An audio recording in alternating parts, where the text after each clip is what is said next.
Hi, my name is Nathan. You're watching Nice at Dice, and today I'm talking about a game called Specter Ops. Specter Ops is a one versus many hidden movement style game with a sort of cyberpunk theme to it. One player is going to be a secret agent sneaking into a corporate headquarters in order to steal some information, accomplish their objectives, and escape. And the other players are going to be the corporate hunters who are trying to track them down and eliminate them before they can accomplish their objectives and get away. There's also a sequel to Specter Ops called Specter Ops Broken Covenant. I have both games. Each game really integrates well with the other game, just providing more options for you. So I'm really reviewing both games in a sense because the gameplay is very similar for each game, and I'm going to talk a little bit about some of the differences between those games and what kind of sets one apart from the other. But you can sort of take this as a review for either game. So I'm going to show you how the game works, and then we'll come back here and I'll give you my thoughts on it. So in a game of Specter Ops, one player is going to play the agent. They're going to choose a character from a number of different ones. Each game has 4 different agent characters you can choose from. This is just one example of an agent character. They're going to come with a card with some nice art and a special ability, and they're going to have a matching figure. The agent player is going to select their agent in secret, and they're not going to reveal it right away. So they're not going to pull their figure out, and they're going to keep their card hidden until it gets revealed later. So they're going to do that. They're also going to choose some item cards. In a 2 or 3 player game, they're going to choose 3 item cards. There's a variety of item cards. Here's just a small sampling of them. This particular card can only be used by one of these 2 agents. Other agents can't use this particular one. And then some of them can be used by anybody, and they do a variety of things. I'll get into that a little bit later, but that's one of the things that they're going to do. So they're going to select those cards. And the other players are going to be playing hunters. So again, there's a variety of hunter characters you can choose from. There's 4 different ones in each of the 2 games. So each player is going to choose one of these hunter characters who has some special abilities, and they have some matching figures to go with them. And the hunters also get a vehicle. The vehicle is represented on the board by this little token, but you also have a card like this that tells you what the maximum movement value of that vehicle is and the vehicle's special ability. This is the card that comes in the second game, Broken Covenant, and it is double-sided. So it has the vehicle from the first game on this side, and it has a new vehicle on the other side. So the hunter players are going to choose their hunters, they're going to choose their vehicle, they're going to put their vehicle card off to the side, and they're going to put their figures on the vehicle card to start with. The agent player also gets a record sheet like this, which has a map of the board. It also has a place where they can put their agent. They can track their hit points, and they can track their movement over here. On the board, you're going to notice there's some tokens set up in 4 different spots. You have these little tokens like this. They're double-sided with a blue R for the Hunters faction and a red symbol for the Agents faction. They're going to start out with the blue side up, and they're going to be on these various spaces. The spaces they're put on is sort of random at the beginning of the game. You're going to place 1 token in each of these general areas, but the specific spot in each of those areas is going to be random. And those spots are going to be marked on this sheet as well by circling the spot where it goes. Okay. The object of the game for the agent is to take their character around the board and to accomplish 3 different objectives. These objective markers represent their objectives. They can accomplish any 3 of the 4, and then they have to escape. In order to accomplish an objective, they have to begin their turn in a space adjacent to that objective. When they begin adjacent to an objective at the beginning of their turn, they can flip over that marker, and that objective has been accomplished. Now, the other players are probably not going to see this figure moving around the board. I'm just using them in this example to illustrate what's going on. Okay, I say they're not going to see it because most of the agent player's movement is going to be tracked on this sheet, and it's going to be secret movement. So the hunter players aren't going to know where the agent is moving. So for example, the agent always starts over here on this end of the board, and that's indicated by having that marked there, printed on this sheet. And on their turn, they're going to be able to move 1 to 4 spaces, or they can move no spaces if they choose. So for example, for his first movement, he might go 1, 2, 3, 4, and end on the space designated 05. So on this sheet, he would mark 05 here, and that is where he's going to be starting. That's where he ended his first movement. Okay. Meanwhile, he's not actually moving his guy on the board because, like I said, the hunter players aren't going to know where he is. But that's technically what he did. Meanwhile, the hunter players are going to take their turns, and they're going to be moving around. They can move the vehicle if they're in the vehicle. The vehicle can move really far, so the vehicle might move as far as there. And then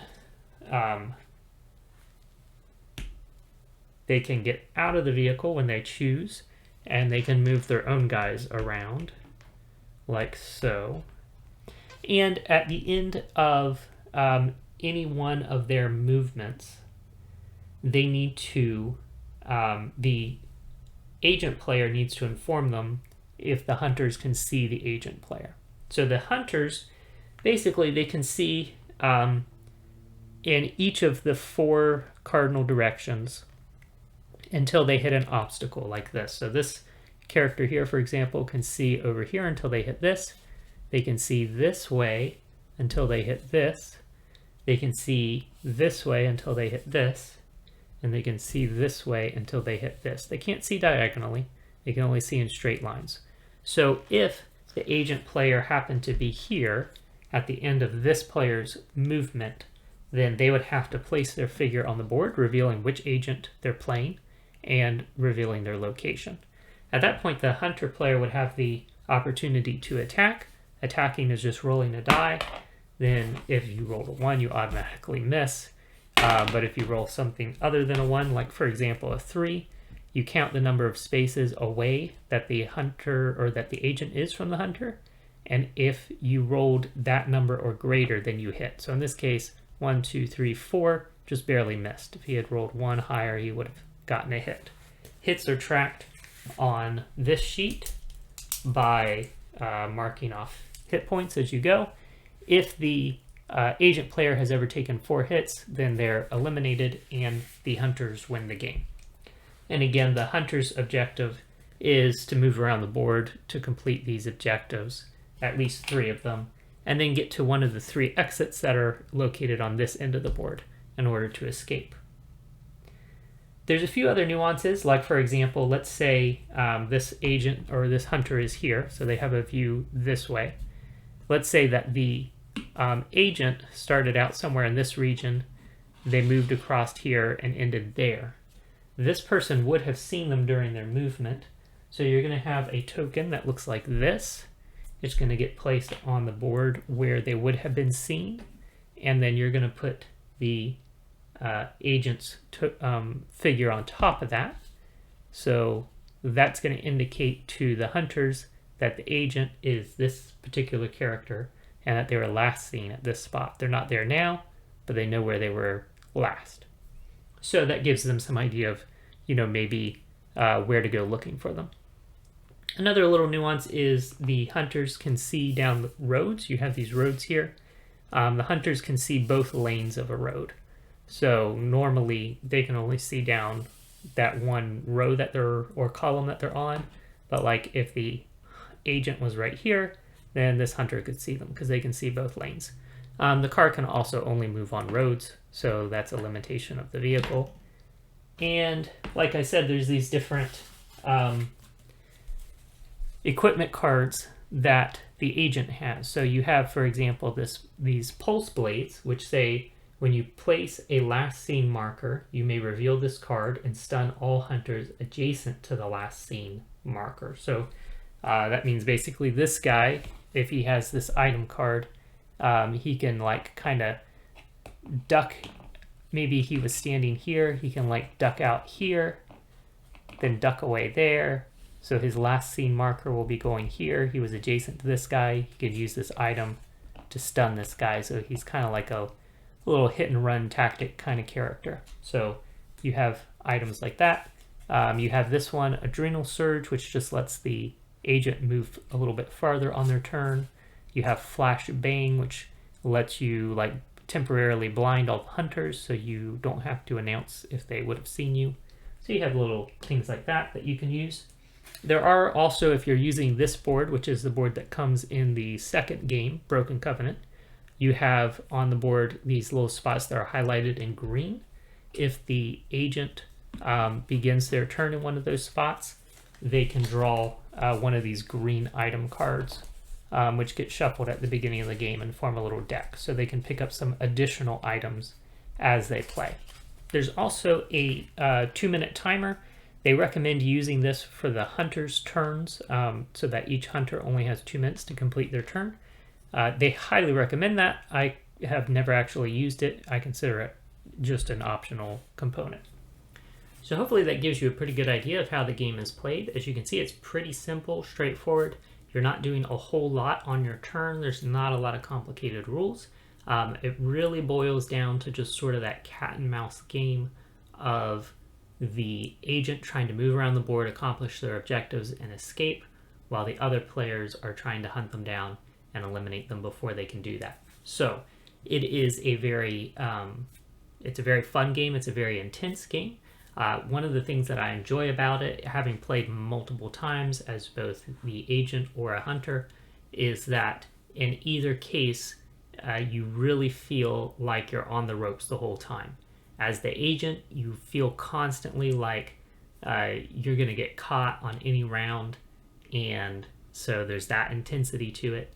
And as the hunters, you often feel like you're just so far off base. You know, like you could be dancing around the agent, almost seeing them on any given round, but you don't know that. And so there's so many moments as the hunters where you feel like we've got to be closing in on this guy, but we just can't seem to pinpoint where he is. And so there's always kind of that tension, that fear of like, he's accomplishing his objectives. We can't pin him down. He's going to do what he needs to do and get out of here before we can catch him. And the reality, when you review the game afterwards, is that the whole time both sides were really close to either winning or losing. And it really came down to, you know, the last few rounds of the game. So that is something that's really exciting and fulfilling about the game, is there's just that tension throughout, no matter which side you're on. You always feel like you're at a disadvantage. You always feel like the other side is about to win. And yeah, so it's pretty cool how it accomplishes that. I like the variety in the game. Like I said, there's 4 different hunter characters in each game. There's 4 different agent characters in each game. So even with just one game, that gives you some nice variety. But if you have both games, all of the characters are perfectly compatible with one another. So both games integrate well together, and that just gives you a lot of different options. I've played the game, you know, maybe almost a dozen times. I've definitely seen all of the different agent characters played, and all the different hunter characters played, and maybe about half of the agent characters played. And you know, there's still plenty of opportunity there. From what I've seen, you know, like all the characters are interesting. They all feel pretty balanced. Every character has the neat aspect of feeling kind of overpowered. Like you read their abilities and you're like, wow, this is so strong. You know, as the agent player, when you see the abilities of the hunters you're going up against, you're like, wow, I don't stand a chance. But then you look at the agent abilities and they feel really strong too.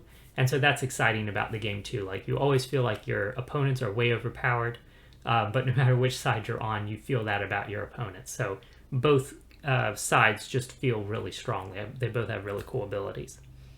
I like the components of the game. The miniatures are pretty cool. They're not super detailed. They're not super, high quality, but I like them a lot. Here's just one of my favorites. This is one of the agent characters. It's this woman. She's got like these mechanical spider leg things. So, there's some pretty cool designs like that. But all of them are pretty neat, so I like that. The cards, especially the character cards, they're kind of this really thin, flimsy cardboard. So those are not the best quality, but they're also not something that you really like shuffle or anything. So as long as you take some care with them, they're not going to get worn out. The boards are nice. They're nice quality. There is a difference between the two boards. The board for the second game, Broken Covenant, I feel like has a slightly nicer layout. Like the layout of the roads and everything just makes for a more interesting, slightly more balanced game. So I like that board. That board also adds those little green highlighted spots where the agent can stop and pick up more items as they go. So far in my plays of the game, I haven't seen that used very much at all. It always feels like you have to go a little out of your way to stop and pick up those items, and the value of the items doesn't feel like a very strong trade-off. So it doesn't really feel like that's necessarily worth taking the opportunity to do. But it is an extra thing on that second board that is there if you want to take advantage of it. Adds just another little wrinkle to the game. The second board does have some print issues. Every copy of the game, of the second game, had some print issues with the board. In my opinion, they're not a major issue. When I got the game, you could, at that time, contact the publisher and get a set of stickers that you could put over the board to kind of correct those issues. That might still be an option, I don't know. But even if it isn't, I don't think that the issues are that big of a deal. Basically, it's going to boil down to one of three things. Either you're going to go into the game knowing about the issues, in which case they're really not issues. If you know about them, then it's not really an issue at all. You'll go into the game not knowing about them, and you'll play through the whole game and never notice them, in which case, also not an issue.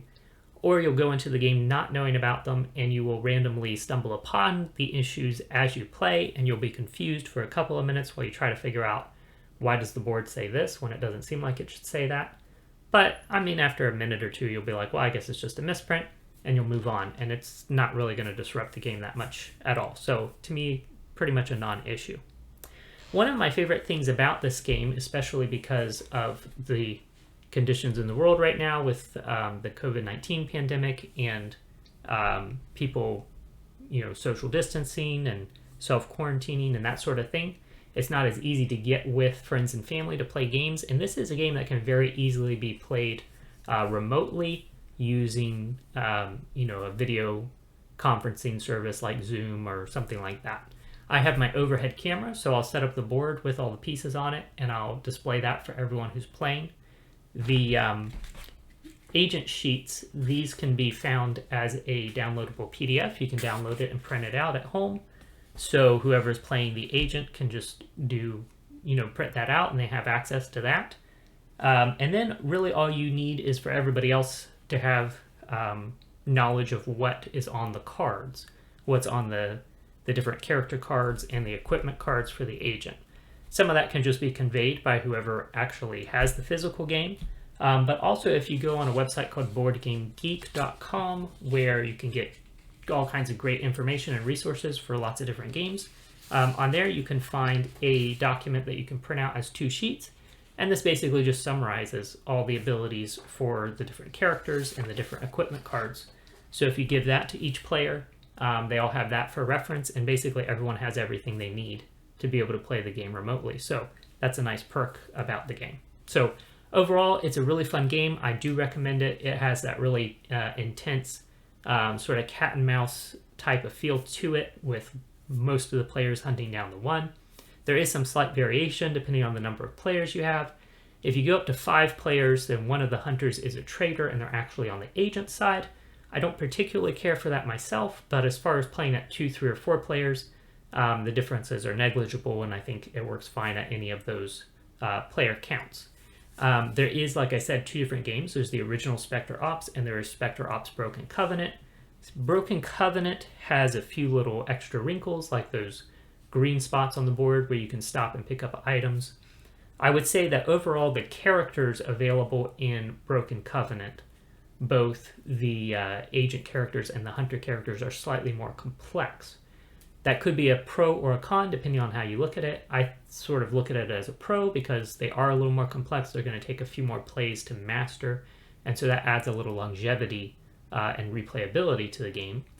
But if you're looking for something a little bit more simple, a little more entry level, then the first game has characters that are a little less complex. But overall, I like all of the characters. They all seem pretty well balanced with each other. I like having both games and having access to the full 8 characters for each side. So those are my thoughts on Specter Ops and its sequel, Broken Covenant. Both excellent games.